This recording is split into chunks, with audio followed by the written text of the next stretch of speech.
We are live.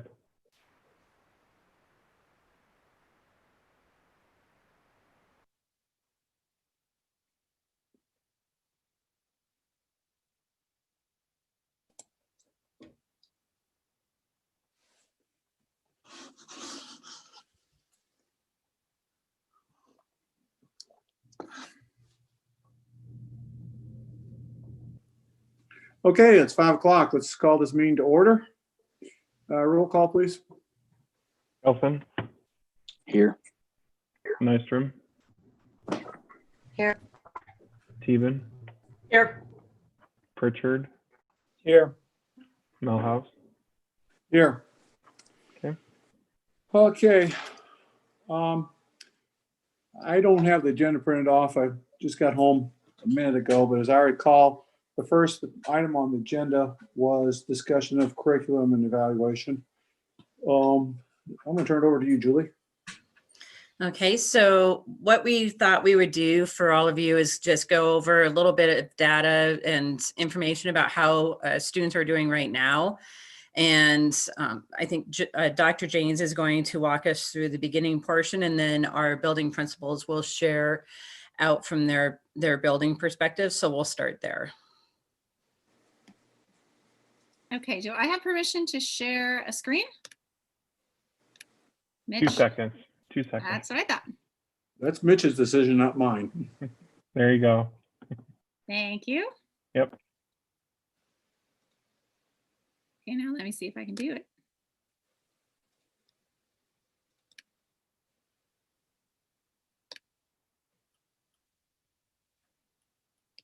All right, I think it's sharing a document that says a recap of student learning.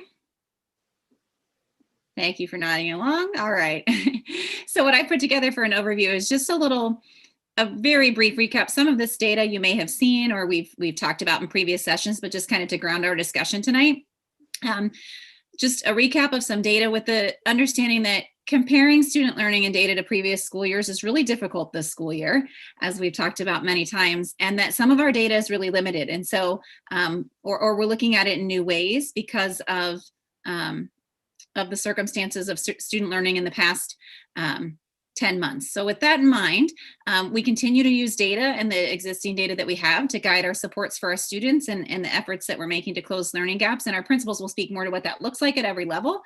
Some structures are different than they have been in past because of mitigation strategies that we've taken, but some pieces are very much still in place, especially that need to ground our decisions and our supports for kids in what we see in the data and using classroom data and as many pieces as we can to try to guide that. So I kind of have 2 questions to guide our beginning discussion tonight, with the first being, how has the pandemic affected student learning since March of 2020? I think we do want to continue to think about school improvement efforts with a larger lens than just a 10-month. 10 months doesn't make a trend.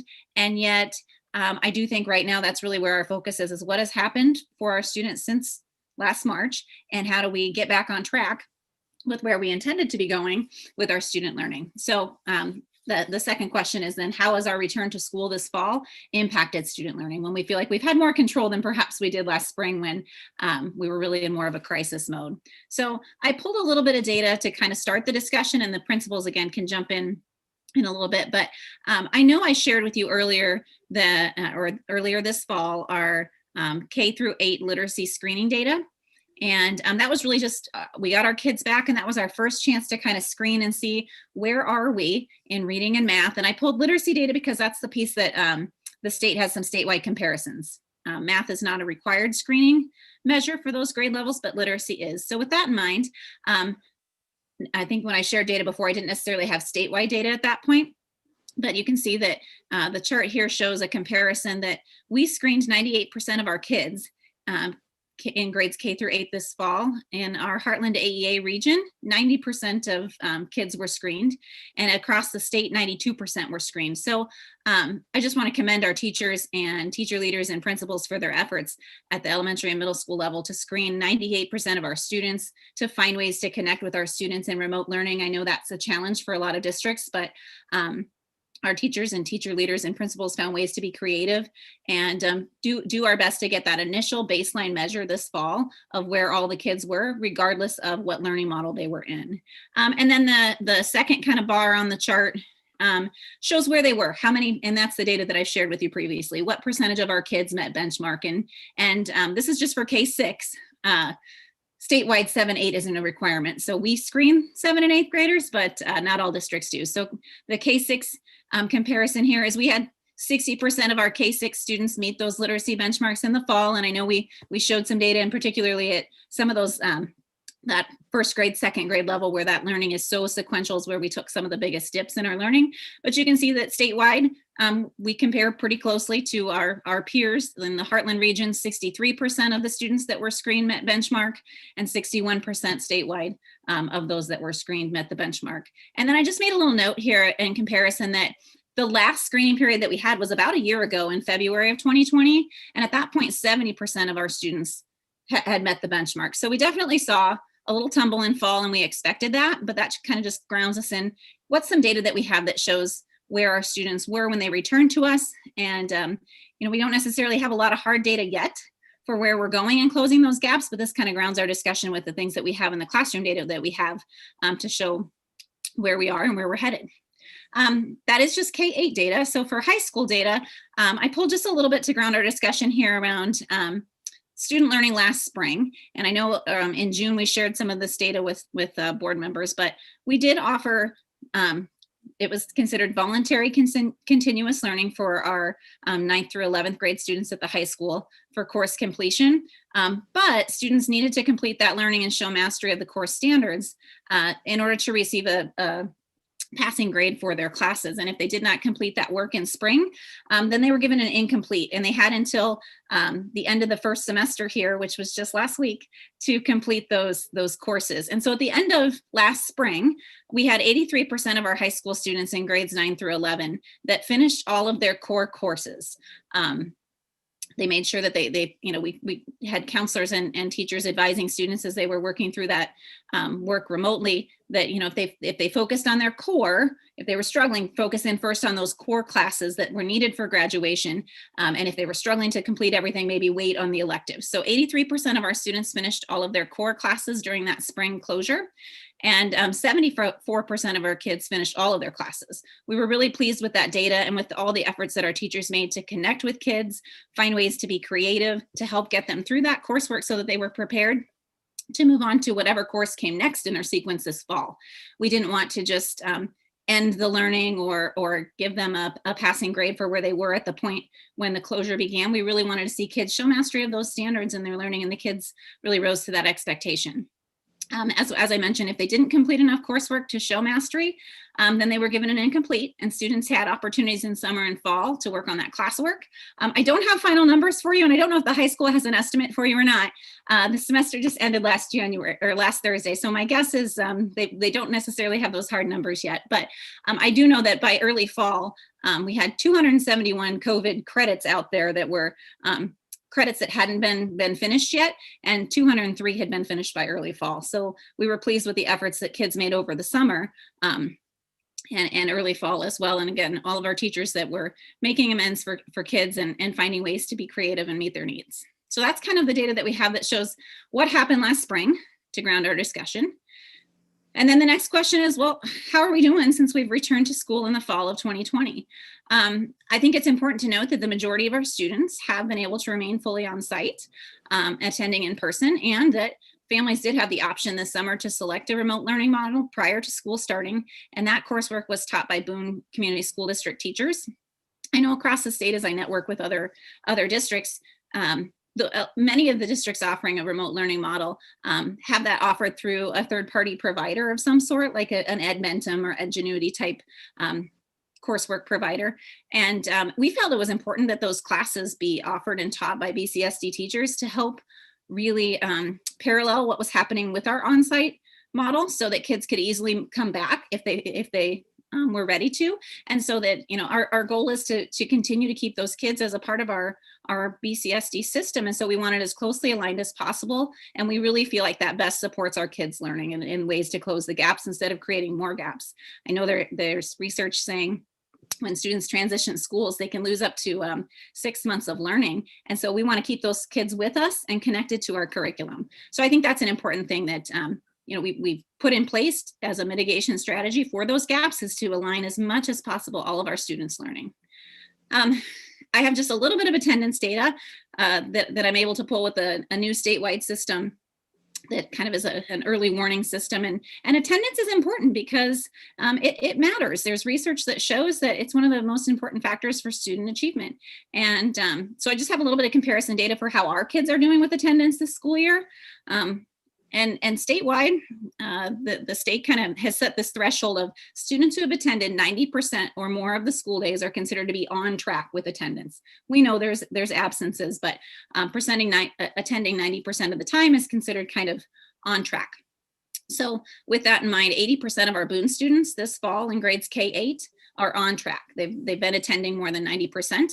And you can see the comparison there to other kids in our region, in the Heartland region, and then across the state.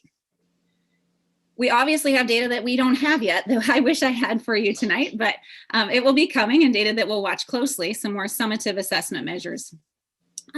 We will begin screening for the FAST literacy and math again in winter here. February 8th is the opening of our window. So throughout the month of February, we'll be collecting more winter screening data. Excited to see the growth that kids are making. I mean, I'm sure buildings can share a little bit more about the classroom data, but we really feel like, getting the kids back and being able to provide interventions for them has been key to closing some of those gaps that we saw in our fall data. We will take the Iowa assessment, the ISASP test again in April or early May. And that one is a state requirement. And while folks have considered to ask, at this point, it has not been waived. It is a requirement again. We won't have any comparison data from 2020 because that was waived. And that assessment we just took one time, the first time it was released in 2018-19. So we'll carefully make comparisons across those school years, but it will be nice to have another summative measure and see how our kids do with that standards aligned assessment. And then, as I mentioned, the high school has just finished up their first semester. So we're kind of waiting to get in some hard numbers on our course completion rates from last spring as well as this fall. And then, we're always looking at what percentage of our students are on track for graduation with the credits that they have earned at each grade level. So that's data yet to come. SABRS is a screening measure that's related to social and emotional learning and behavior. And I know that our buildings have been using that to help guide some social emotional needs and closely monitoring referral data as office and counselors work with students on their social and emotional learning needs. So that's all data that we are collecting and continuing to use, but some of it just isn't hard and fast data yet.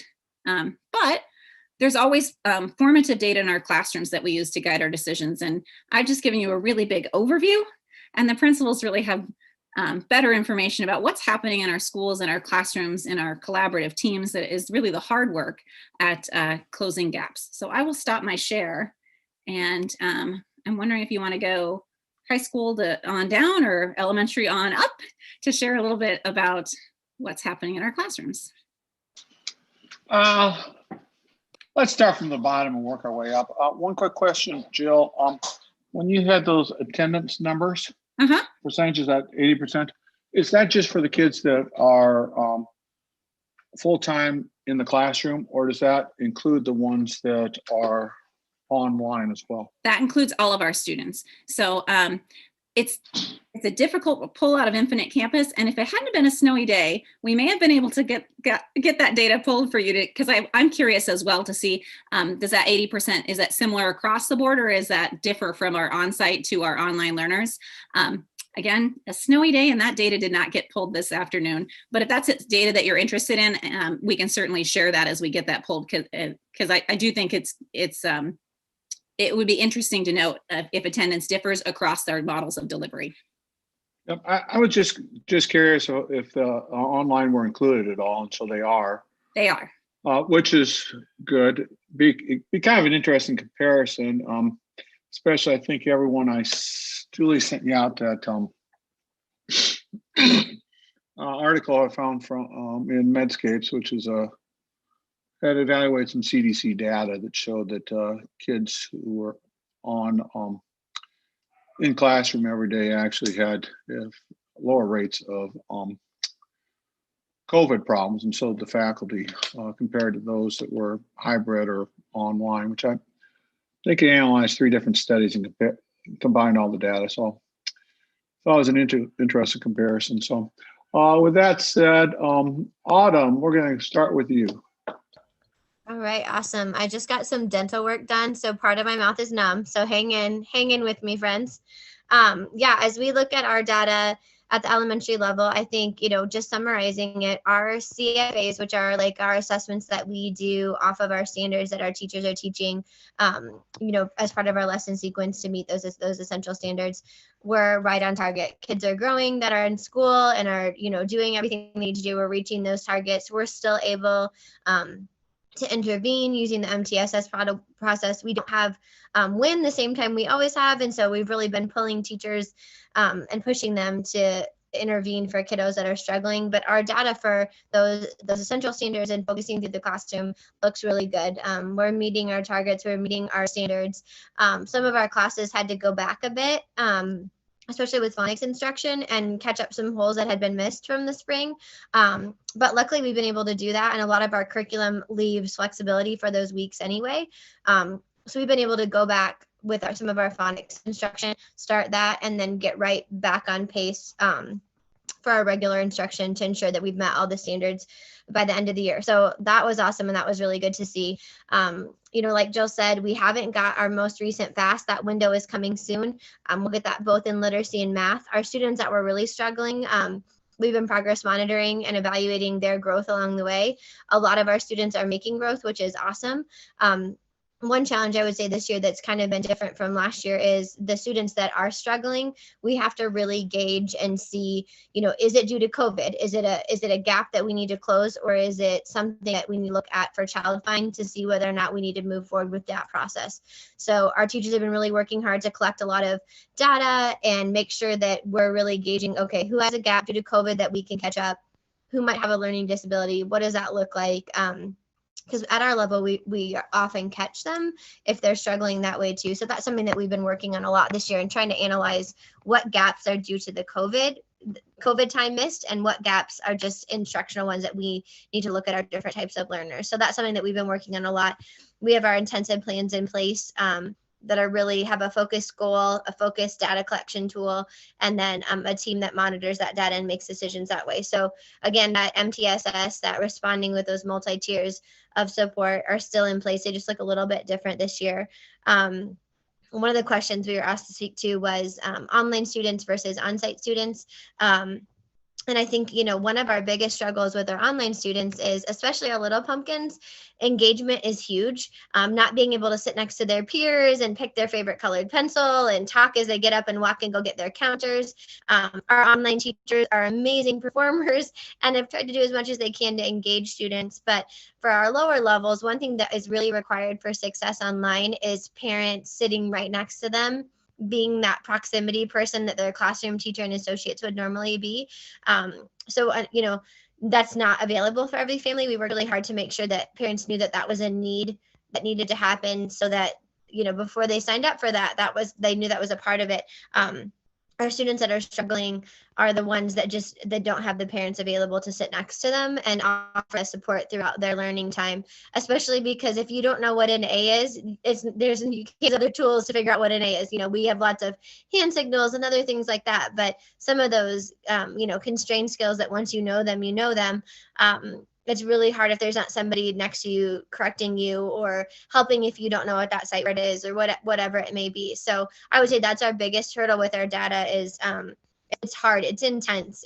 Online learning is intense for little pumpkins because we need somebody sitting next to them to correct them and support them and coach them, and even just those little back rubs of proximity that our teachers can't do. They're trying real hard. They're working so hard. I watch them teach and I'm tired. They're amazed at how they engage through the screen.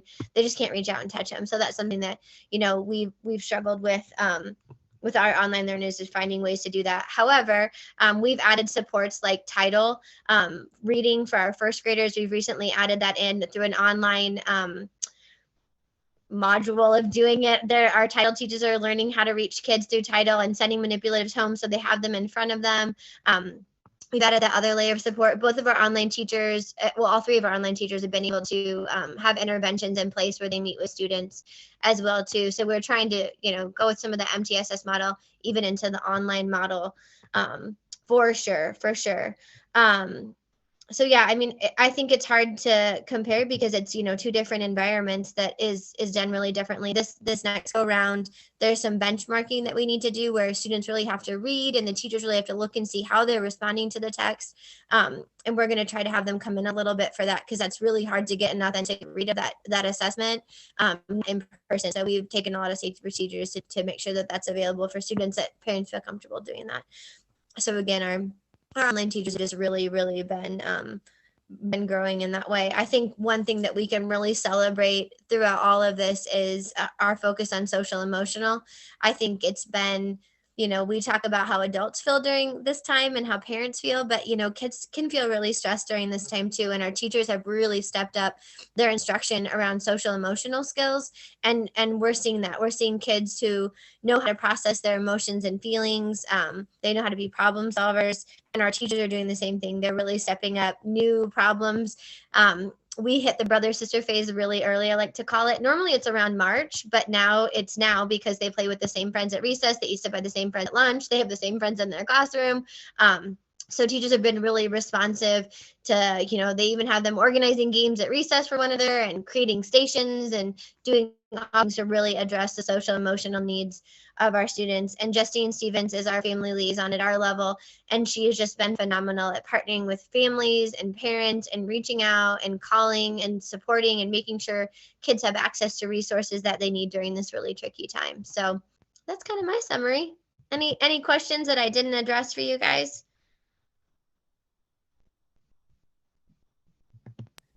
Any questions from anyone? Otherwise, thanks, Autumn, for all that you're doing. And we're going to go ahead and move on up. Brad Winters. Yeah, I would just echo a lot of the things that Autumn said. I think for us, we felt like we were in a really good spot last year before the school closure. And so our focus has really been maintaining as many of those practices as we could amidst a global pandemic. And so I think we've done a really good job of that. We've been on site. I think, like Autumn said, we've continued with our multi-tier system of support, although it looks a little bit different. We've had to be creative this year in meeting some of the needs for more time and support for some of our students. And it hasn't been quite as efficient, which has been tough. But other than that, I mean, I think our kids are making progress. And I think, to echo what Autumn said about the social emotional, that was such a focus for us coming back. And I think it's almost been like our kids are so happy to be back in school with us that,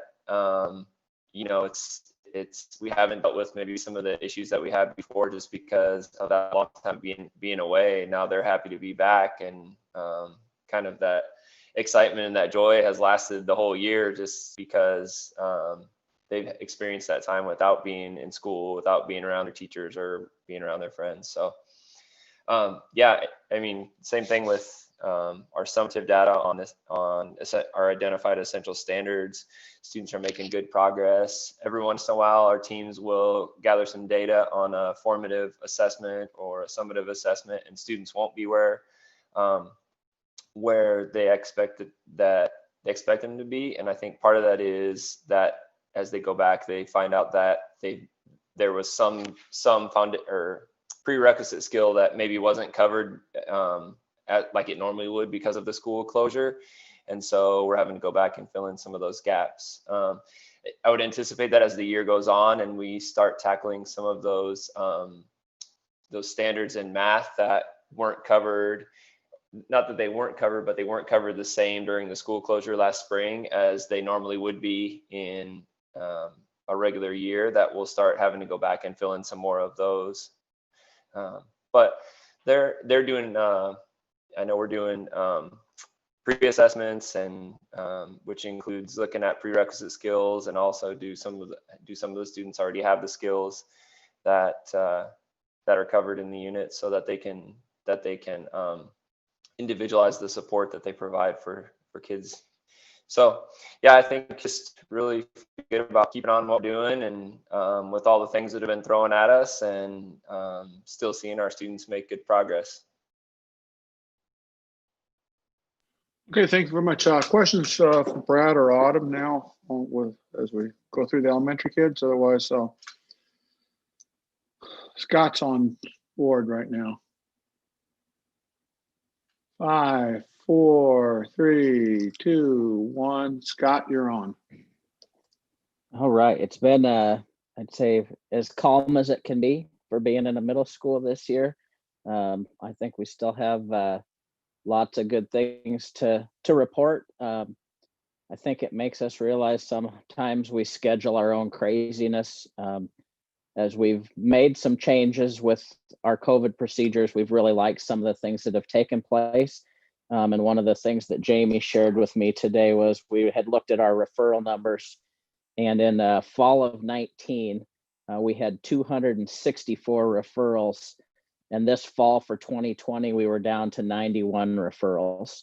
And so that's a decrease of 173 referrals. And I attribute that to a lot of things.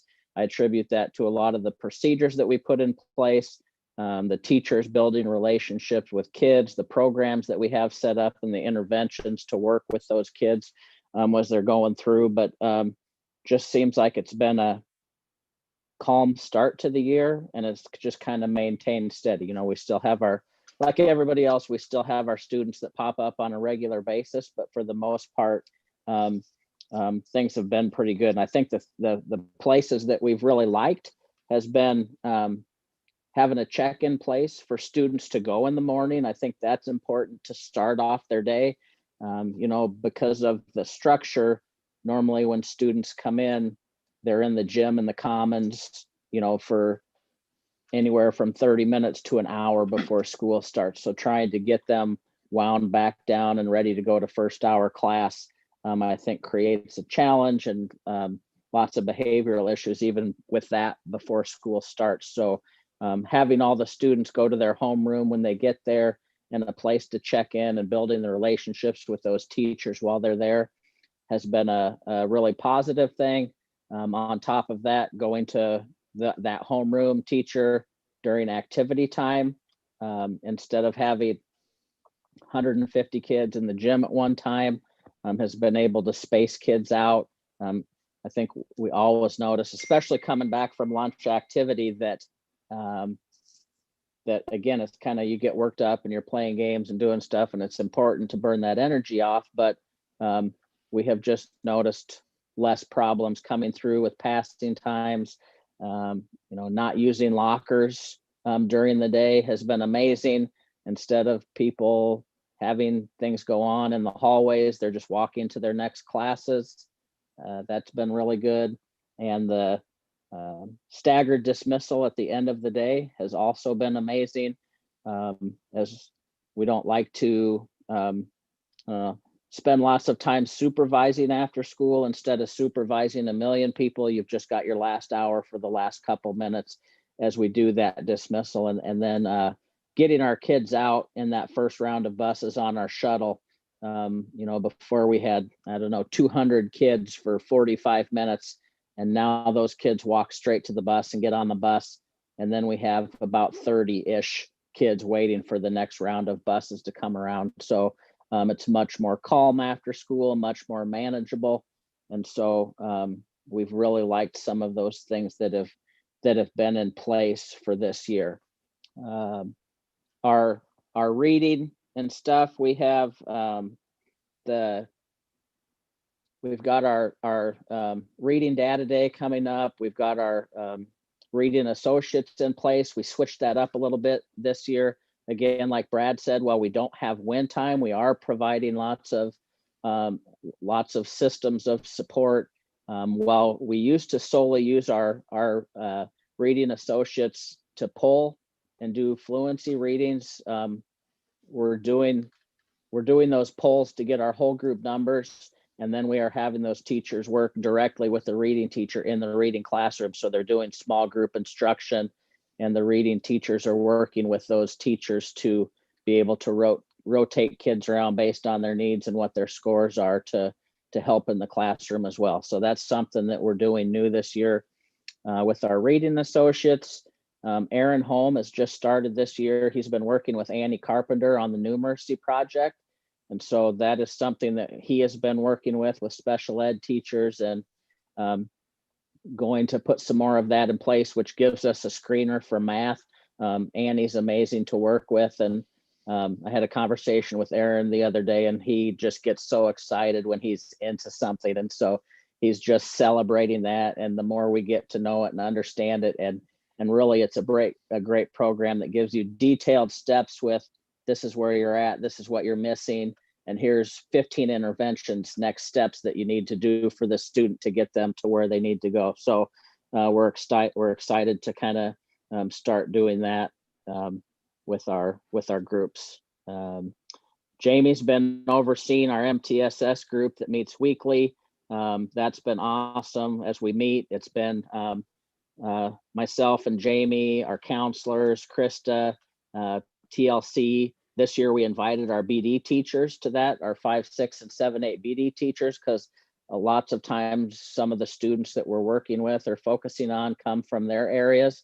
And also our AEA staff are coming to those meetings. So we're able to look at social, emotional, grades. If we need somebody there, the right people are there. So Jamie's done an amazing job with that. We have an ongoing list that we work with of students that are what we're doing as we go through the meeting. We assign, instead of just talking and complaining, each student we assign who has a task and what they're going to do and who's going to follow up with those students. So it's just not just a blabber session. We're actually putting stuff into place. So Jamie spends a ton of time and work organizing that and putting that together. So I think that's helped maintain some of our crazy this year. I think as we look and compare, I did a little comparison that Jamie put some numbers together, and I was just running through some of them and looking at some different stuff. I think sometimes maybe even more so at the middle school level, like attendance, I think is more questionable. And from what I've seen from parents that I've talked to, is your kids are old enough that they think they can leave you home all day and trust you to do your schoolwork and log in. And while attendance might mean that you've logged into a class, that doesn't mean you're actually there. That doesn't mean you're actually participating or turning in your homework. And so I think that's been a struggle with the online model. Well, I praise our teachers. They are doing amazing things. The things that they're putting together are awesome. We just need the students to actually participate and do the work and get it done. You know, when I look at our online students, we ran some DNF reports, and we had about approximately 57% of our online students had D's or F's on their grades. And that number was a total of 60 students out of about 105, 110 students. And so I guess the celebration that we have with that is on Friday, we had 32 of those students return to in-person. We really reached out to quite a few families and weren't sure how it was going to go, but kind of pressed them to come back and said, you know, hey, you're failing. We got to get you back into the building. This isn't working. And, you know, some people told us, no, don't care. We don't want to hear about it. We need to be home and safe. And a lot of them said, yes, we understand. We can't be there. We can't manage it. We can't make them log on. We're not doing the work. And so that will be a big piece of, you know, I know that piece of, you know, lots of referrals down is because we've had a lot of those behaviors at home. And so we know with, you know, bringing students back at times that may increase those, but I think the procedures that we have in place are really going to kind of keep things where they're at. So we had 40 students start on Friday. 32 were returning from online or homeschool. And we had another 8 that were starting that were move-ins or coming from other online programs like Cam Academy or somewhere like that. So while we've been not super happy about the results with online, I think it's a positive step to get those students back in the building and in person, because I would say, 100% is a pretty big word, but I'm going to say 99% of those 32 students are returning to on site because they weren't being successful at home. And so, you know, for the right people in the right setting, it is working, and some people are taking full advantage of that. For those other ones, we've really been reaching out and trying to get them back in the building. So that's kind of where we've been at this semester. Anything you want to add, Jamie? No, just we even have parent meetings set up in the next couple of weeks to get more online kiddos back, and to add to the MTSS, with the social emotional, we came up with a screener. Instead of giving sabers, we kind of did a custom screener that really identified a lot of kids that we wouldn't have otherwise. And so we have really worked hard to create some supports for them. And Krista from YSS, our counselor, have created a lot of different groups to have supports and interventions for them. So we plan to give that screener again before spring break. Okay. Thank you very much, Scott. A couple questions I have. You said we had about 90 behavioral referrals first quarter, and first all fall, and about 220, 240. I can't remember the exact number. Last year, the same time period. What was our census in the school between those 2 years? I mean, I know we're down some because of a lot of the, got 105 online or some. Just kind of curious. I think in looking at our numbers, we're about, I can't remember where we were at, 50 lower than where we were at total building last year.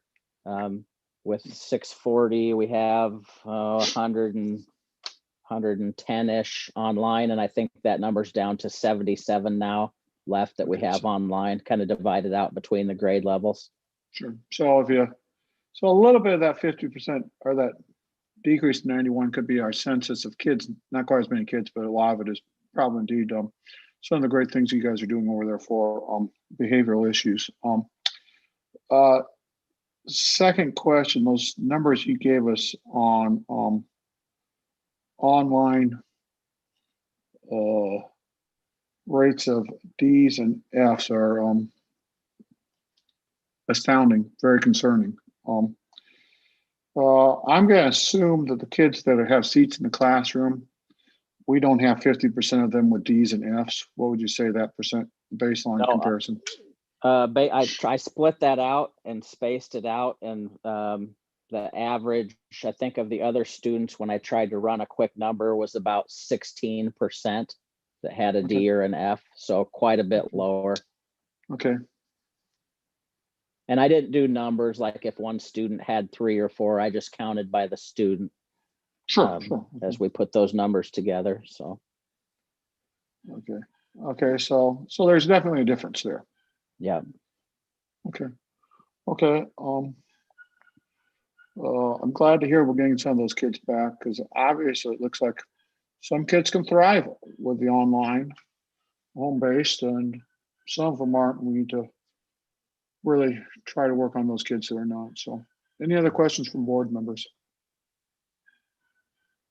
I think the one thing I would add to that also is while we've had that, as we always talk about, just thinking about special ed's always in the back of my mind. Just always sharing with the board our unique challenges, and I think this year has presented. We've just continued to increase in our special ed numbers, and I always feel like as we look at the students that we have come in, it's not necessarily a product of what we've created or what we haven't taught or instructed. So many of the, of the 50, I can't remember what it was, 50 new students at the beginning of the year, a huge number of IEPs, and even just kind of throughout the year and recently, we keep doing intakes from students coming in with IEPs. We just had some this week. A move in from Ames that's been online that we haven't had all year, that's now started in person this week. A couple that have moved in from foster care that have been self-contained and in placements for the last couple of years. So, we still continue to have unique IEP needs and concerns with the students that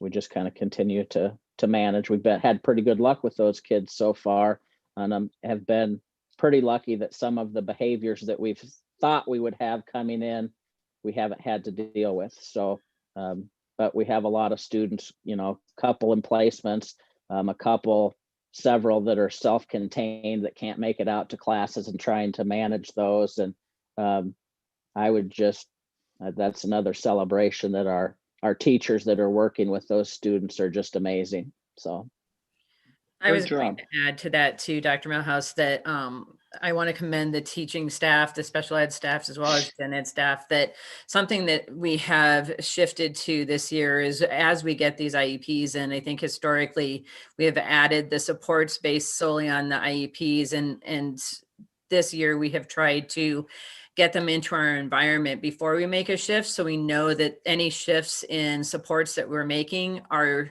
necessary for the environment that they're currently in and not the environment that they're coming from.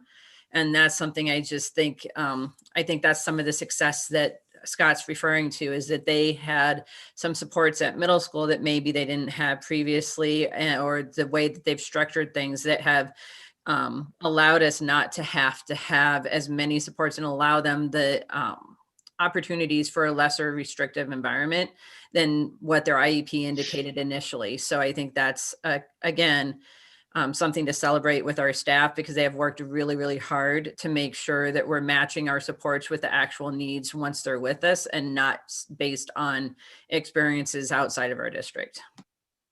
Yep, that sounds very good.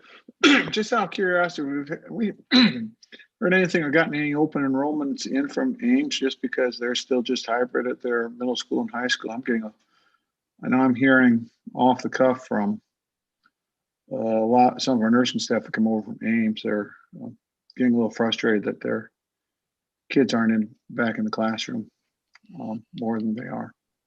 So I was just curious. I think we had some at the beginning of the year that kind of enrolled in some of our online programming, and a couple that had rolled in person. So I haven't seen huge numbers, but I know a few. And I'd say with what Julie said also, I think our biggest challenge also is when we do need support.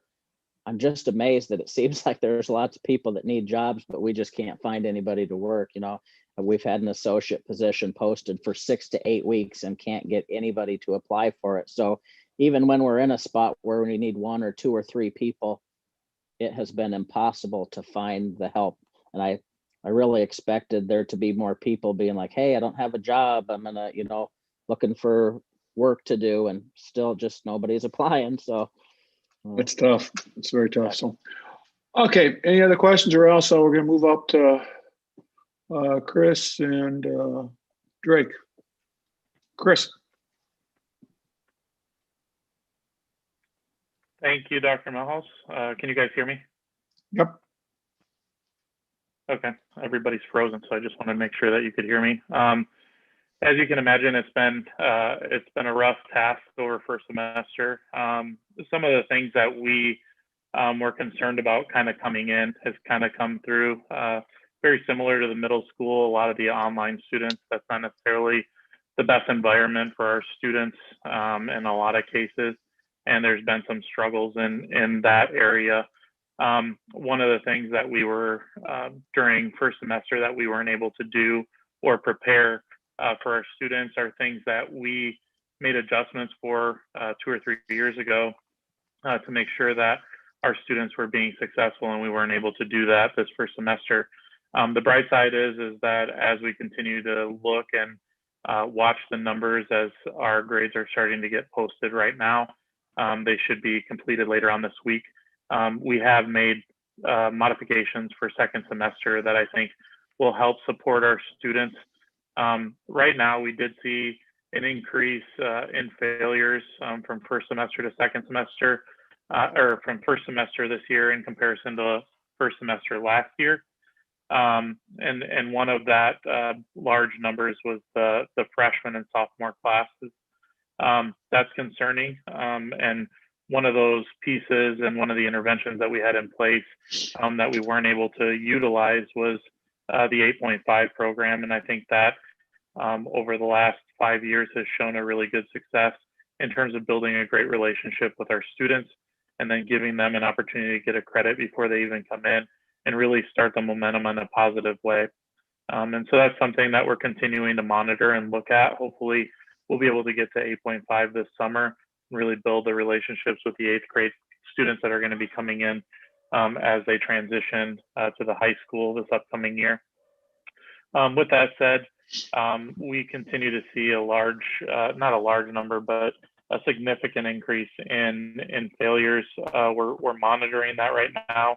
We're hopeful that that number will come down as final exams are getting graded and grades are getting posted.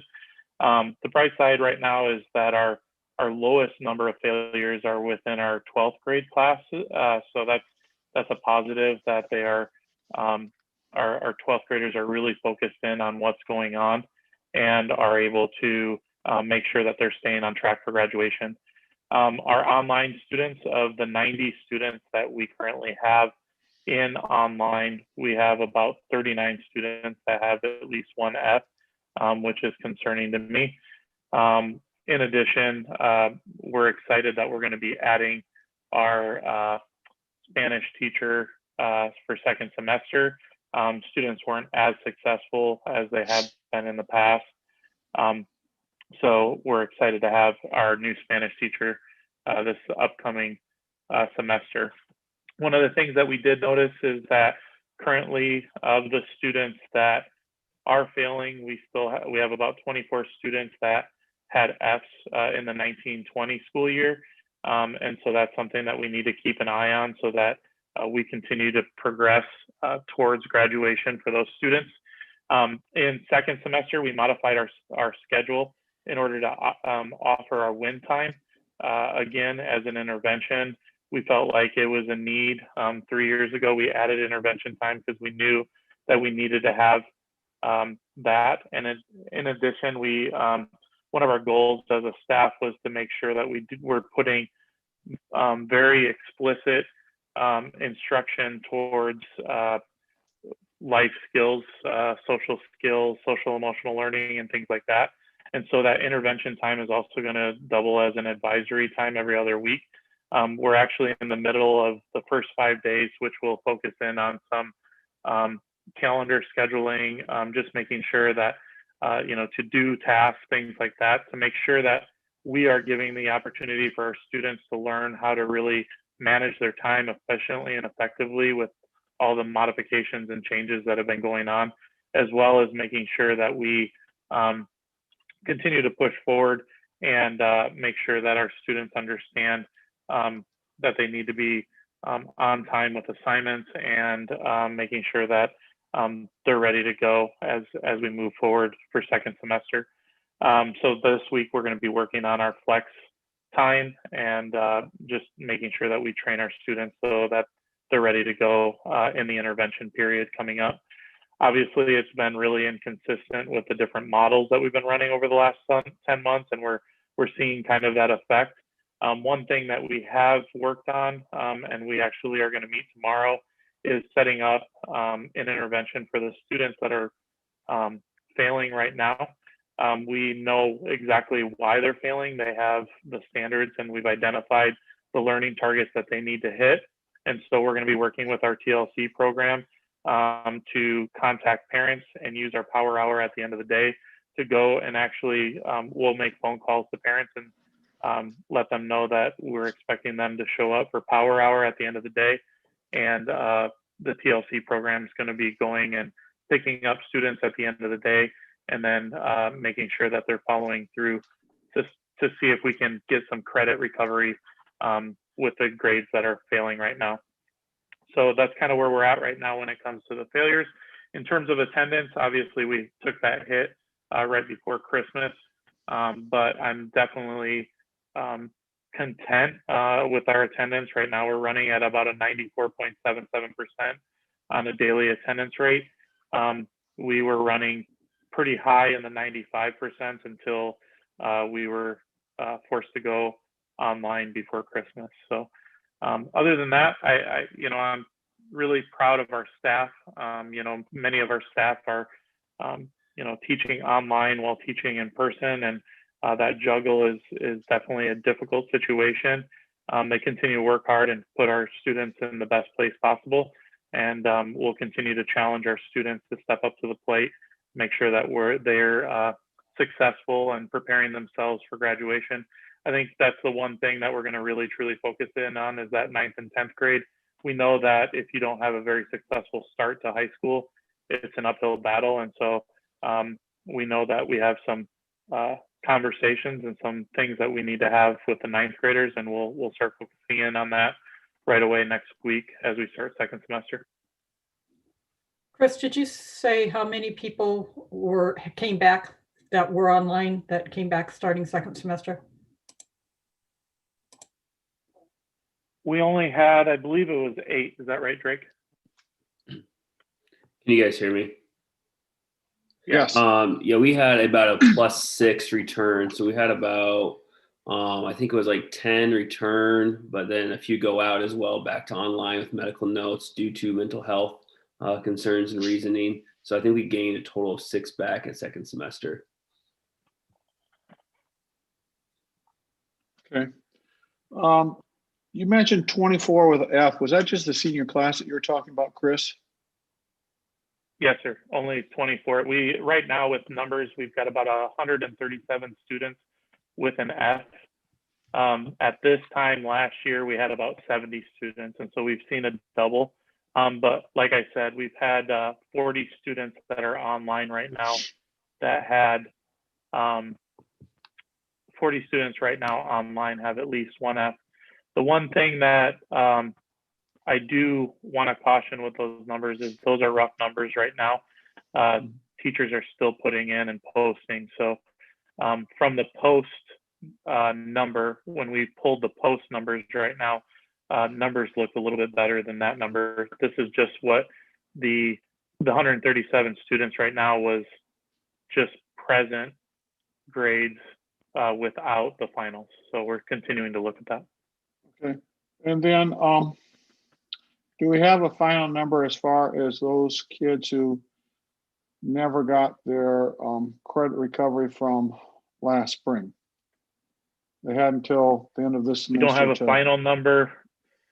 We don't have a final number. I know I was going to meet up with Sarah to see later this week as to how many we got, but we were at 203 credits made up.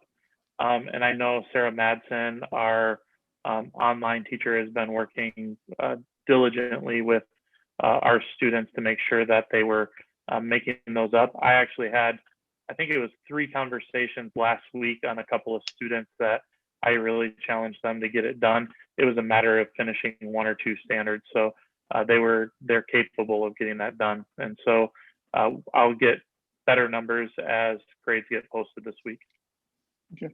And the other question I have is, as I recall, our policy as far as open lunch hour and that type of thing has in the past been that if you have a D or an F, you're ineligible for open campus at lunchtime. Is that still the case, or has that been waived this year?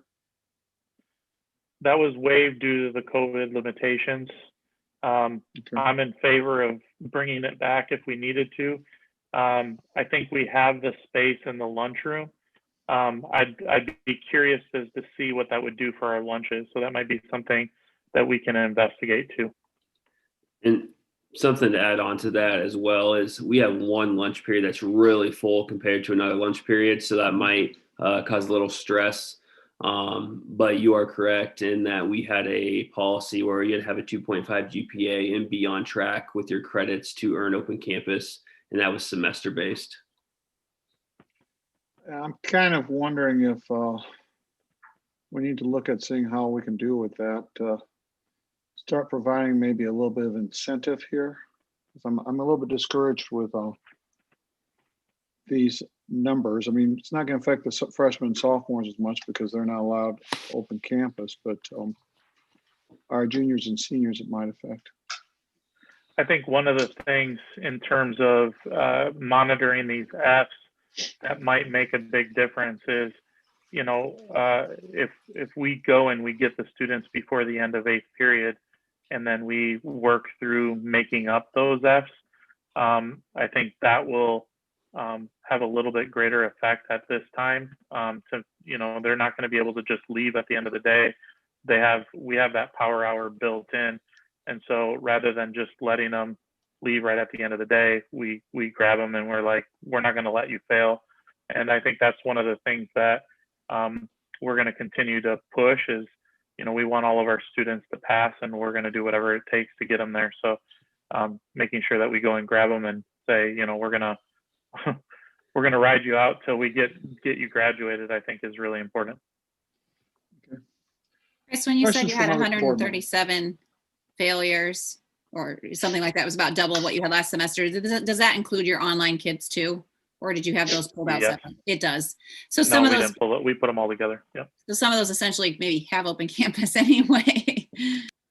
Correct. If you subtract that 40, you actually get down to about 95. And then you said last year it was 90, so you really don't have quite as much of a difference, which. No, and I truly agree. I feel like, and we had 24 students that were repeat F offenders, so I think it's a greater number. It did increase. Dr. Melhouse, last year, it was after first semester there was 70, so there's been a little bit of an increase. Well, I thought you said 90. I'm sorry. No, you're fine. I just wanted to clarify that. But we saw a significant increase in the 9th and 10th grade. And so, I think we've done, over the last few years, we've done a lot of things to help support in those transitions. And we know that, that transition from 8th to 9th grade is so crucial. And we've seen a lot of success with the 8.5 program, with the 9th grade academy, those type of things where they're building really great relationships. And this environment has not been conducive to that. And so I think by putting the advisory in, putting a win time in, hopefully we start going in the right direction. And obviously with some of the interventions and the MTSS processes that we're going to be working on, hopefully we can, turn it in the right direction. Okay, thank you very much. Any board members, any other comments, questions for any of our administrators? I just wanted to add one more thing for the high school. Sorry. Something a positive too. We talked about attendance, and that's been pretty decent actually through this strange year. But during our finals time, our attendance was 98%, which is probably one of our higher days. So those last 3 days during finals, a lot of our kids were getting in and taking care of business and finishing what they needed to do to wrap up the semester. That's great news. That's very good. So hopefully we'll get off to a good start for next semester. So, okay. Professional development, Julie? Yeah, we're going to go back to Dr. James again to give the broad overview, and then our principals will share kind of their a brief summary of what is yet to come. So I'm going to turn it back over to Dr. James. And I'm going to share screen again because I work better with with visuals. So what I have here is an overview of our professional learning in 2020, 2021, and really we're goal oriented. So our professional learning thus far in fall and what's planned for spring is really aligned with our board goals for student achievement, and in social emotional learning, standards-based learning and grading, and then our portrait of a graduate work. And I've just kind of detailed just briefly what has currently been done or what teachers have engaged in and support staff in fall related to each of those. All of our staff took part in some educator self-care with kind of a social emotional learning lens in the fall. Each building has been implementing various things. And they all spoke to social emotional learning and the effects that they're seeing with kids. And there's obviously been some professional learning behind that this fall. With standards-based grading, the grading piece has been focused on at the high school with monthly learning, new learning, and then support in their PLC collaborative team time for that standards reference grading shift that we've made at 9-12. But then PK8 teachers continue to work in their collaborative teams weekly and with those early release times on aligning their assessments and defining mastery. And those are some of the beginning stages to that standards reference grading and reporting, as making sure you have aligned assessments and everything is streamlined. So that work continues this fall. And then with Portrait of a Graduate, Mrs. Treppa has been leading that, and she has done an introduction to all of our staff at the beginning of the year on Portrait of a Graduate, and then has done some initial work with our district-wide SIAC and district lead learning teams and the teachers on those teams. And then this spring, if you jump down a line, she'll continue that work with an initial brainstorm at all building levels, and then some expanded work with communities and parents. And then obviously the in-depth work comes next as she forms a smaller committee that will continue on in the Portrait of a Graduate work. And then you can see in spring, sorry, I've jumped around on my chart. It's bugging me. I'm not going left to right. In spring semester, our Teacher Quality Day was an optional day of professional learning, but it included some pieces with social emotional learning. At 9-12, the AEA is going to be leading some monthly work with our high school staff. And that one is really social emotional learning, but with an equity lens, and work on taking multiple perspectives and helping our kids to be able to do that. So we're digging into that work this spring. And then each building has more professional learning related to social emotional needs of their kids. And with the standards-based grading, the middle school staff will begin some work with proficiency scales and continuing to work on defining mastery. And our PK4 teams continue that work in their collaborative teams as well. So that's kind of what's on the docket. They can go in more in depth for you about what's going on this year, but I just kind of want to briefly scroll down here to show a little bit of alignment here in the work that we've done. The chart in the middle here that spans several school years since 17-18 is one that you've seen before, but it's color coded now, so it's special. It's been made extra special. And that's due to some work with teacher leader teams that began last year in looking at a need for an instructional framework that can really guide us in our discussions around effective instruction in the classroom. And our teacher leader teams latched on to Marzano's framework for instruction because of its really close alignment and tie to the larger efforts that we begun in 17-18 and the last several years in our collaborative teams and really being a professional learning community. And so that effective teaching in every classroom fits in to kind of just this larger framework. So I'm giving this to you to help everybody kind of understand that when we talk about instructional framework and doing some work around instruction and effective instruction with that Marzano piece, it is a piece of a puzzle that we started putting together several years ago. So it isn't necessarily a new thing. It's just another layer that was a part of our plan all along. So what we like about that framework is how nicely it parallels with everything that we've been working on for school improvement. And so I kind of color coded. You can see over the last 3 school years, we've done lots of work at the first kind of level there in the colored stair step chart, that a safe, supportive, collaborative culture is a first step to school improvement. And 3 years ago, we really dug into that collaborative culture piece and being a professional learning community, organizing those collaborative teams. And you've heard us talk time and time again about the effect that's had and the work that our teachers and our teams do with collaborative culture. I think there's still some work to be done there when we talk about social emotional learning, and that's obviously one of our goals. And so then when we think about safe and supportive and collaborative culture, there's still a little bit of work to be done there as we continue. But we've put a lot of efforts in, and you can see a lot color coded in the chart over the last 3 years of professional learning work that was done in that area. Effective teaching in every classroom was a place that we felt like we had a hole, and that's why some teacher leader teams, especially the instructional coaches, really dug into different instructional frameworks and settled on this Marzano framework as really paralleling the work that we've already been doing. And it's a next step for us because we know that we get the most support for our kids out of that classroom level and the teaching that goes on. And so we initially had the instructional coaches and administrators look at instructional frameworks and settled on the Marzano work, but we were kind of stopped for a bit in those efforts with COVID. So we're delayed a little bit in some of that implementation, but you can see on the blue, anything highlighted in blue is the work we intend to do with really effective teaching and learning and aligning that to a framework that gives us all a common language. And then that third level, that green level of guaranteed and viable curriculum is work that again, our teams have been doing for the last several years with really, you hear us talk about essential standards, you hear us talk about aligning learning targets and assessments and all that work happening in those collaborative teams. And that work continues to be a part of our professional learning as we work to get better and better at that process. And then the yellow pieces are the standards reference grading and reporting. And those are pieces that we started last school year and continue to work on in this school year that you'll see throughout that chart. So as our principals share what they have going on in their buildings this year, and as we bring forth to you in the coming months what we'll be doing with professional learning, we want to start to kind of use this color-coded framework to help us think about the work that we're doing and being connected to this larger purpose of school improvement.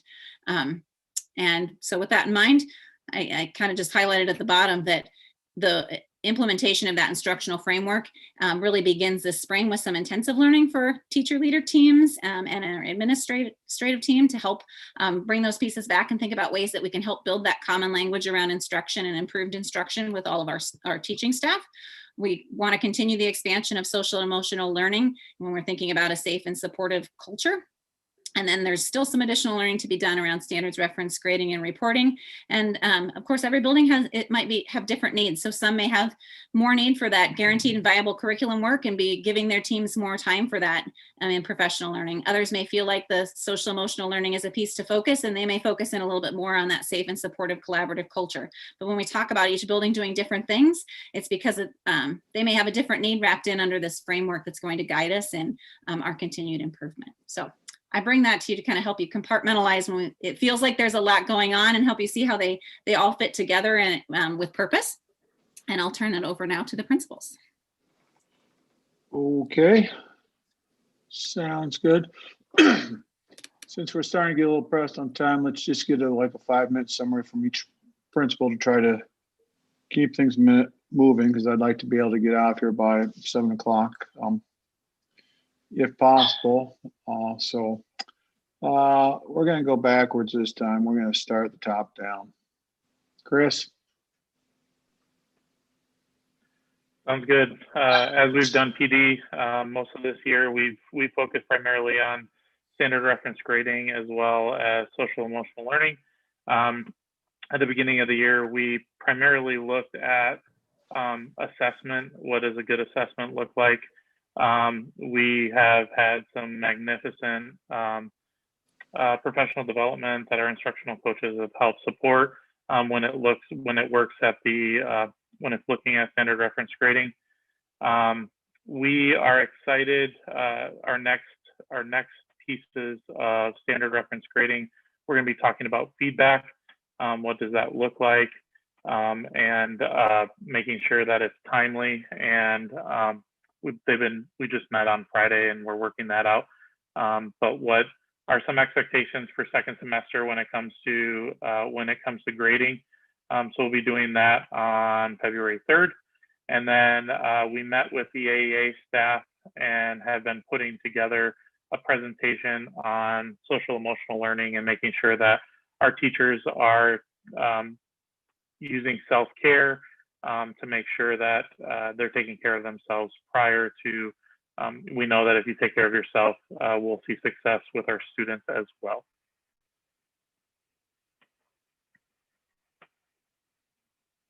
Okay, sounds good. Thank you very much, Chris. I'll move on down here to Scott. Where'd you go? You moved on my screen there. There you are.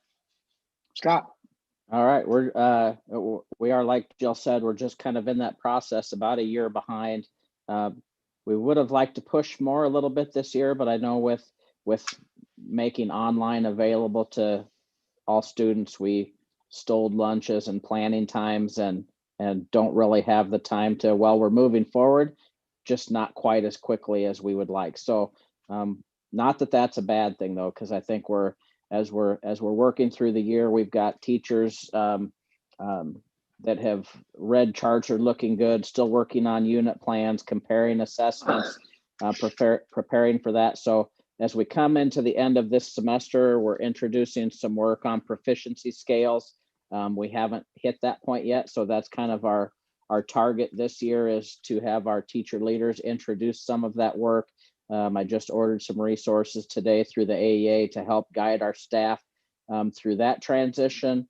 And as we work through proficiency scales and prepare to fully implement the following year, we have a couple groups that we're going to work with to do some pilots next year. So we're looking at our literacy team, at our reading, doing some pilots, and our language arts classes that have been doing some of that work and already participated in that work. Keith Lehman, who was in Des Moines, we have a few teachers that we've brought in that have already worked through SRG platform, so to help share that. And so we're working closely with the AEA, our teacher leaders. We've stole some materials this year from the high school as they've been sending out and educating parents and getting people to understand that progress, that situation of what it means and what it looks like and what to watch for. We're going to use that information next year in our, that year leading up to our implementation to educate our community of middle school parents on what to expect and what it's going to look like. So when we're ready to roll out the following year, that we feel like we'll be in a pretty good place. So. Okay, thank you very much, Scott. Any comments yet from the board members? I don't see anything, so we're going to move on down to Brad. I think for us this year, with having to change so many things, I think the focus has been trying not to implement too many new things. I think we've really been working hard on getting better at some of the things that we implemented over the last couple of years with the new phonics resource that we've used, a new our comprehension toolkit, which works on metacognitive strategies, comprehension, and some of those other tools. And like I said, just continuing to use those more effectively and get better at them. So yeah, that's really been our focus as far as professional development. And then again, keeping that focus and collaboration of, developing clarity around standards, looking at data, figuring out how we're going to provide interventions for our students who need more time and support. Okay, thank you very much, Brad. Autumn, we'll hear comments from you, and then we'll tag team the two of you as far as any questions. We've been pretty similar to Brad in that we have some new initiatives that we've been working on the last couple of years as we have been responsive to data. We have our new phonics program, we have our new comprehension toolkit, and then yeah, as we're still working and unpacking standards. I had quite a few new staff members this year, so that's been part of the mix too. And I feel like in a year like this, we've also had to go back and really redefine our culture as we have some new safety procedures and standards that we need to be using to interact with one another.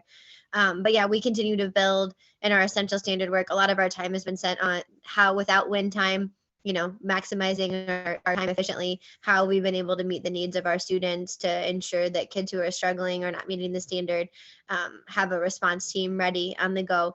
That's been a huge piece of this year for sure. So yeah, we're going to continue that work. We have some more work ahead with the comprehension toolkits. Again, moving forward and becoming better at what you already have in place, since we are asking our teachers to do a lot of new different things this year. We're just really trying to hone in on our skills and support our systems that we already have in place. That professional learning community is key. So yeah, we've been working on the same things. Okay, sounds good. Board members, any questions about professional development from any of the four of you? Jeremy, you got your mic on. I was gonna ask Jill, just curious what the attendance is for the optional teacher quality days. I know they're always really good. I want just roughly what percentage of staff attends those usually.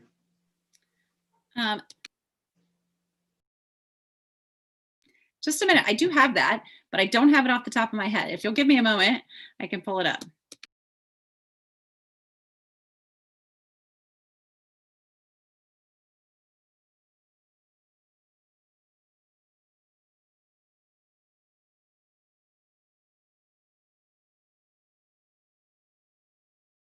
Okay.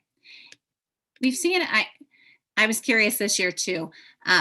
We have seen with, over the last several years that the date matters, the time of year that we pick matters. And obviously this year,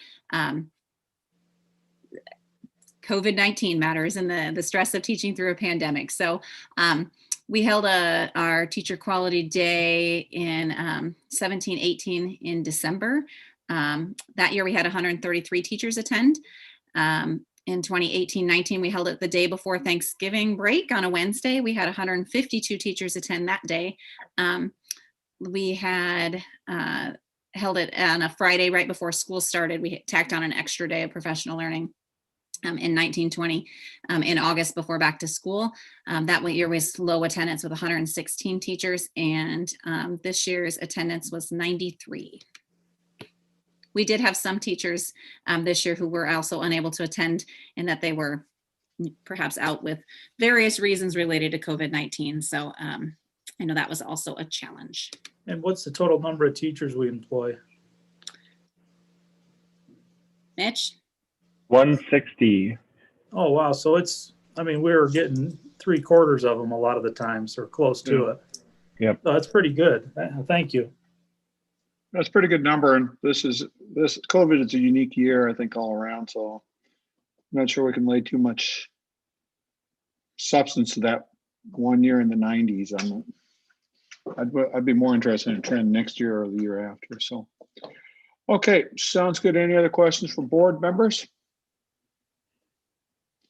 Hearing none, we're going to move forward. Julie, I think this is traditionally the January meeting is when we new board members, when we start about staffing for next year. So yeah, it is about when we start talking about staffing, and part of the issue also is that we don't have a lot of the registration numbers yet. So what I'd like to start with is I'm going to share my screen as well and just show you where we are with regard to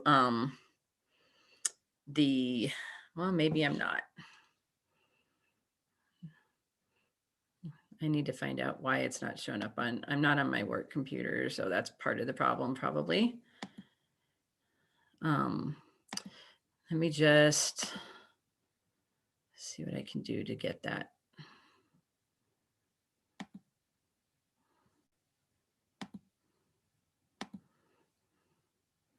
There it is. Okay, so I wanted to be able to share with all of you kind of the numbers. And so one caveat to this, when I asked for the numbers from Tanya, the 1920 numbers are likely more from the end of the year. So it's not a for sure apples to apples comparison. So I want to be very upfront about that. However, the piece that I do want to point out is that in the fall, we shared with you that our primary numbers were down, that a lot of our families decided to take an extra year with their students at home. So you can see that from 1920 to 2021 at Page and Lincoln, our numbers were fairly significantly down. What has increased dramatically are our pre-K3 numbers.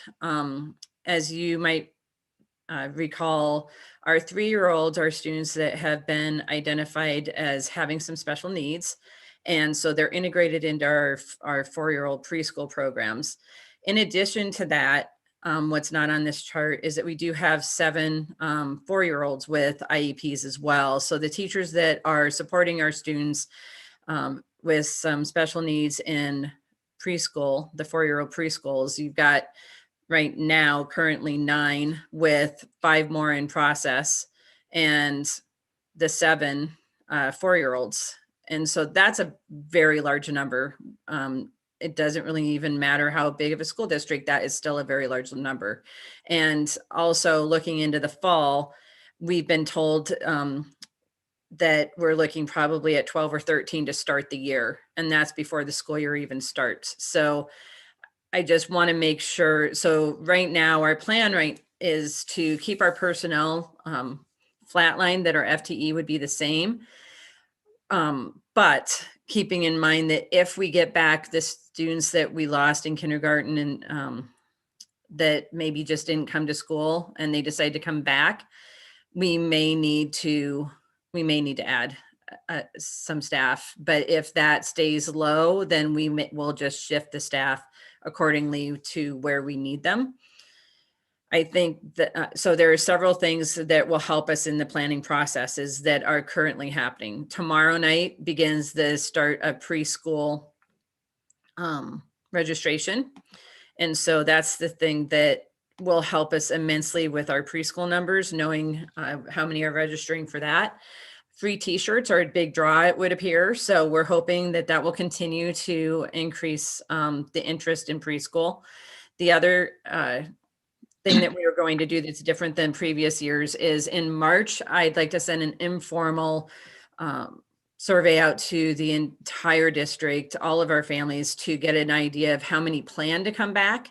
So we have at least a tentative number before we hit a season where it's more difficult to attain teachers. And then actually have everyone in the district register in July. I discovered upon arriving here in Boone that we had only had our new families doing the registration process.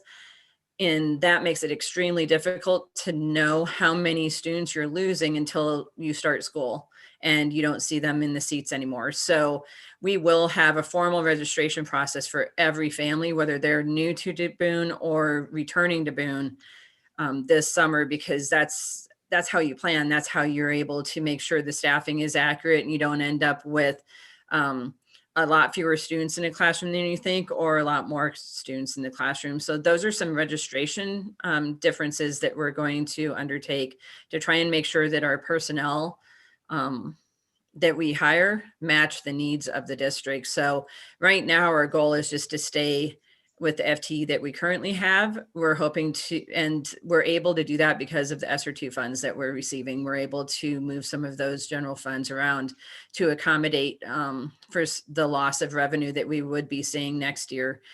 But we also hope to realize some savings from the early retirements that we received as well. So those are some of the ways that we're trying to ensure that our FTE stays the same to accommodate the needs of the students. But I will be continuing to provide updates once we have more formal numbers from preschool registration and our informal intent to return forms. And then obviously this summer when we do a formal registration process.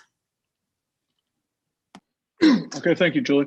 Just make sure those t-shirts don't say doors on them. Make sure they have tour doors on them. They say little toradors because that's what they are. Little and our PTO purchased them for us out of the kindness of their heart. So make sure you shout out to the PTO. Yeah. Okay, great. Thanks a lot. Thanks for the PTO for all their help. That's a different little story. With the doors comment. I think Mr. Collins and Julie and I were able to get that settled over the weekend. It was a somewhat comical in a way. Got blown totally out of proportion. But that's under control. And Julie, real quickly, I'm going to assume that this summer when we make everyone register in July, that they're not going to have to come and do it in person. They can do it we'll have a computer app to do that. It'll be online. Okay. In fact, we want them to do it online, not in person. That also will help those families that have 4 or 5 students in our system. They won't have to fill out 4 or 5 different forms. It can all be utilizing Infinite Campus information that's already there. There's just double checking what's there and making sure it's accurate. And then something else that will be helpful, I think, to our families is in the past, they've had however many children they have in different buildings is the different number of bills they receive for registration costs, and it will be 1, and they won't have to have several different pieces of paper telling them that they owe money to the school district. It will all be on 1 sheet, and they'll be able to see where the costs are coming from, what the registration costs are for. So hopefully that will help, and also help us in attaining the registration costs on a more timely basis than what we've been able to do in the past. Okay. That sounds very good. Glad to hear this. Board members' comments about this. This is we just probably got about the 10,000 foot level right now, and each month will hopefully bring it down a couple thousand feet. As far as what we're doing, what the State House does for us is also going to play a role in this. So Any comments from board members? Julie, at this point, do you think we'll offer an online option in the fall or not? We were trying very hard to look at that to see if that was an option. Our concern is that those that really would like the online option and what they like about our system is that it's our teachers teaching it. And that is the struggle right now, that if we're going to maintain the staffing that we currently have, and I don't know how we will be able to provide it in the same manner that will meet the needs of our students. Because as I think Dr. Janes alluded to previously, some of the schools have utilized some other entities and they have not found as much success as we have with our online system. So that is something that we explored pretty in depth. We did check with some companies to see if they could provide some of the staffing. I'm not sure that we'll be able to provide the same rigorous and curriculum that's in alignment with our on-site students that we were able to do this year and still have our staffing and be on site fully next year. So I don't know that we would be able to offer what we have right now in the same manner without adding a bunch of staff members.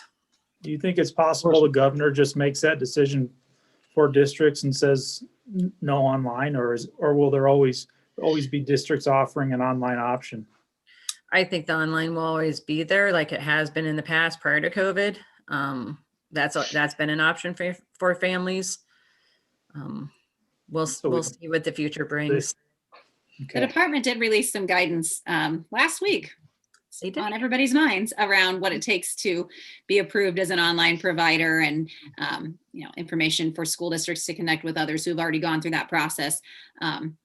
Prior to COVID, when when there was just a few districts like the Des Moines district. I know you'll see their billboards are here, their advertisements on TV for their virtual academy, and there are some others who have done that. So they're releasing that guidance now as schools consider if that's something they're interested in. And I had a network meeting on Friday, and I'm now scheduled for another follow-up meeting in a couple of weeks with some other districts who are just looking into or considering or kicking around ideas. But the same struggles are in every district of how do you continue to offer that, especially if the numbers are less, so that you don't have a class of first graders that need online, but you have 4 or 5. How do you meet that need for quality instruction with your own staff? And that's a challenge. So we're not alone in that challenge, but we don't necessarily have great answers. And I think that's the key, that as we've been looking at this, because we have been looking at this for several months actually, because I don't think we go back to normal, so to speak, when we go back on site. All of the principals have referenced pieces that they've implemented as a result of COVID that have been positive pieces to their respective buildings. And I think we'd be remiss not to explore that at the district level as well. But I don't want to compromise the level of rigor or relevance to make that happen. So if we're going to do it, I want to make sure we're doing it well. And it's not a subpar opportunity. It needs to be quality. So if we're going to do it, we're going to do it well. So that's why you haven't heard anything from us, because we have not come up with a structure that we are confident would meet the same level of rigor and relevance that we have this year. I'm just going to make some comments about COVID right now. I think that not necessarily on the agenda, but this is just a discussion. Number one. Number two, this does affect our staffing. So as far as COVID goes, the vaccine is going to be our big answer here. Vaccine is barely being studied in kids 12 years and under. So I don't think our kids probably will be seeing that vaccine before the start of the fall. That being said, I think that our educational staff, our support staff, as our school employees, I'm hoping to see them get vaccinated in the next 30 to 45 days. The big holdup is going to be supply of vaccine in the county. Right now, county, we are hoping, we are hallucinating, we're praying that we're going to get about 400 doses a week in February. Now, that's a lofty dream right now, but if we do get that, the state rules state that county Department of Public Health, we're supposed to use half that dosage or 200 dosages on our 1B1, which is basically teachers, and the other half, the other 200 units on our age 65 and over. That being said, considering, Mitch, how many employees do we have? About 375. Got 375 employees. So that means if I got 200, if we get 200 vaccines a week, that means it would take us 2 weeks to get 400. But you got to also remember that Madrid United and Ogden would be included in that too. So you figure those districts combined probably have another 400. So cowboy math would say we got 800 dosages or 800 teachers to immunize. That means it's probably going to take until the end of the month for us to get all the teachers in the county immunized. And that's just with first dosage. That's with first dosage, and then we do the second dosage. Once you get the first dosage, you have immunity basically after about 7 to 10 days. And so, and as long as you get your second dose between ideally 4 weeks, Fauci just said last week he's willing to extend that up to 6 weeks, but no more than 6 weeks. Your immunity is long term, at least a year, and probably more from what is coming out on some theories and looking at some other scientific numbers. So that being said, means that hopefully our teachers would have, those who would want to have the vaccine will have it by the end of February. The other thing there is we need to encourage our teachers to get that vaccine. We need to get at least a 70% penetration in our teacher support staff and all to work on the herd immunity effect. So if all that is said and done, hopefully we would be back to a situation in the fall where majority of our staff would have the vaccine so we can get back to some semblance of normal, and we can get that state nationwide. We can maybe get rid of some of our masking issues by the end of this calendar year, December, January. But big problem is going to get that 70% nationwide vaccine rate for herd immunity. So that kind of gives you a little bit of an idea of what to expect going into the fall from a staffing standpoint. So. Dr. Milhouse, how's that gone in the medical community? Has that been supported, like, with you guys being the first ones kind of getting in there? Are people jumping in and getting it 70% in the hospitals and doctors, or is it slow for people to want it? You know, initially a month ago in December, there was a survey out. We did a survey in early December of our hospital staff. We got about 33, 35%, which was similar to a national study that was done at the same time. We are now up to about 64, 65% in our hospital have already had at least one dosage. Physician-wise, we are at 100%. And those other, that's 65%. That seems to be growing by the week. Our goal is to get that over 70, 75% in the hospital. I'm cautiously optimistic that in the next 2 to 4 weeks, we'll get to that point. If you look at that same survey that nationwide said 30, 35%, that survey was just redone last week and it was up to close to 65 to 70%. So I think that the national opinion on this is increasing every week. People are discovering that those who have gotten the vaccine have not grown a horn in their head, have not grown an extra arm, or anything like that. And so I think most people are excited to get it, and I think the majority will. We just need to work on that to get to that 70-75% mark. Early on, there was concerns about this mRNA and pregnancy, reproductive age, etc. I will say that back in December, early December, had some similar concerns, but more I've read, this stuff is perfectly safe. And just to prove it's safe, ACOG, which is American Academy of OBGYN, they've come out to say you should offer this shot to all pregnant women, just like you'd offer them the flu shot or the tetanus shot during pregnancy, which are 2 routine vaccinations during pregnancy.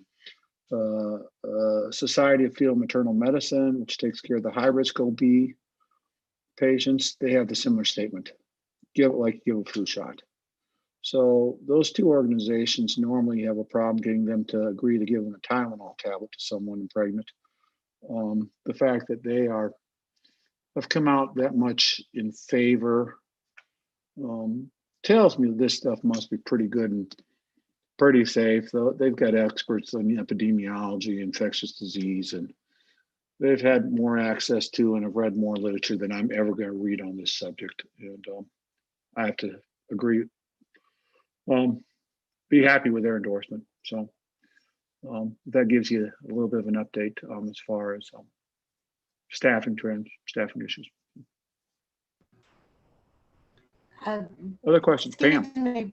Yeah, I'd like to step back to how we're going to figure out enrollment for sure, because right now the legislature is proposing really loosening up open enrollment, charter schools, and vouchers. And just reading some things that came out today, parents will have a lot of ability to choose if they decide they want their kids to go to a different district or to go online with a different district. So I think we just need to be aware of that, just because, you know, we don't have any control too much over what they decide to do at the legislative level. It sounds to me like the education bill made it out of committee, I heard on the news. So that is not good news.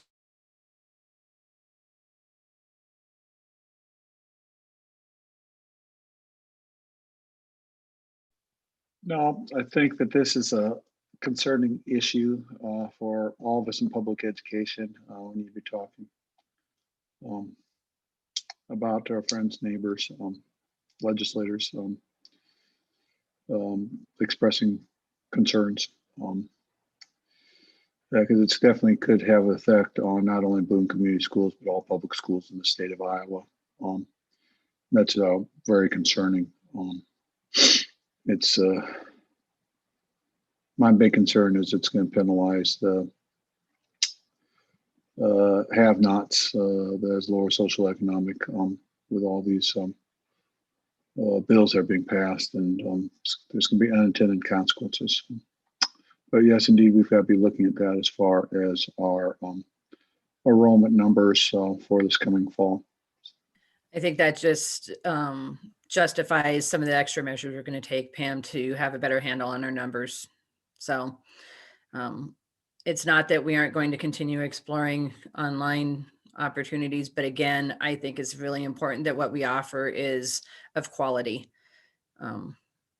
So that's just stay tuned. If we can kind of overcome some of the obstacles that we're looking at right now, then we'll come to you and let you know. But that's where we stand right now, is that we are not ready to announce anything in particular with regard to that opportunity to continue online options. Yeah, Julie, I think your idea of having a total enrollment across the whole district is a very good idea. I think that'll help for planning. You know, it'll just be a sensible thing to do here. It'll make it a lot easier for the staff. Go ahead, Matt. I was going to say, to stem kind of off that, Julie, do you anticipate in that survey putting in there families that are anticipating or wanting the online option again for next year? Or are we going to kind of We TBD have on that? surveyed our current online students, so we have an idea of what that looks like already. As far as where they were, I would anticipate we'll probably ask again. As you know, from the fall, when we asked the same question twice, sometimes we didn't get the same percentages. So we'll likely go ahead and ask again, but we do have some preliminary numbers as to which were really intent on an online program, whether it be in Boone or elsewhere. We have a good handle on that, I think. And that's one of the reasons we were looking at trying to provide that, but we are limited in that we aren't going to be able to add staff to do it. So we need to find ways to do it without adding staff. Okay. Good. Thank you very much. Other questions, concerns from board members? Oh, Brian, I just wondered, back to COVID-19 vaccinations, has the school district thought about having a clinic for teachers and staff? I'm just curious. That issue is Julian is working with Deb Stotnick, who's head of the public health nurses, or director, and basically what the public health department is planning on doing is we'll have the 65 and older, that group will be one clinic, and the other clinics for employee-based ones for the high-risk employee groups, we are planning on taking those out to the employee sites. We'll be sending, this is putting on my other hat right now, but we'll be sending out one or two public health nurses, along with possible volunteer pharmacists or two from the community, along with some other hospital staff nurses to do those vaccine clinics. Probably recommend that we do them like on Friday afternoon. That way, if there's any side effects, you get through those over the weekend so that by the following Monday, the staff is back to full. At the hospital, we've had a couple people miss a day or two of work after the vaccine. Not exceptional numbers. The Moderna vaccine, which is the one we're using here in Boone County, tends to have more problems with the second shot than with the first one. And I'd say we saw that here in Boone. Our hospital employees last week and this coming week are getting their second dosages. But the plan would be to have hospital nurses coming out and doing it massive one day.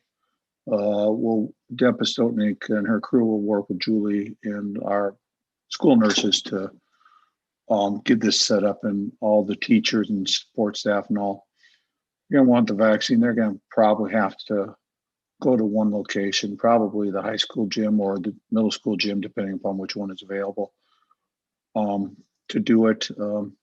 Right now, Mrs. Postotnick's thought is the first group we do with this first set of vaccine, first 200 or so we got, where we hope to get next week would be to do the pre-K 1 teachers and support staff along with our special ed teachers, since they are probably the highest risk teachers we've got as far as exposure to COVID.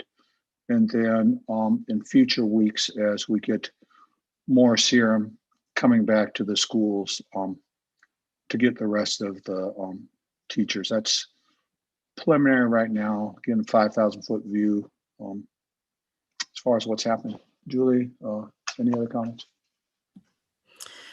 Just that nothing's been finalized at this point. I've shared out with staff, Pam, what has been finalized because things keep changing.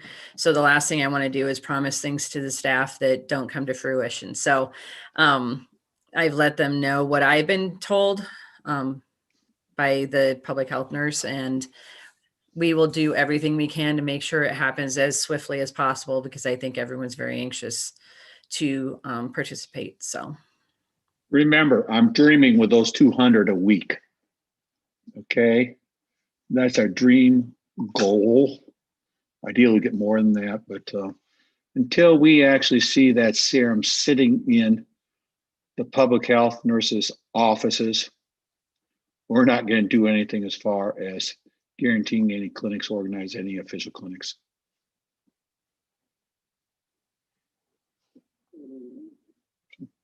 Any other questions?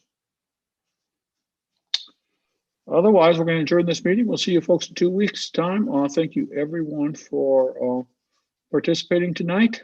Thanks to anyone who happened to be listening on the television station. Since we must have been better than what the newscast was tonight. Have a good night.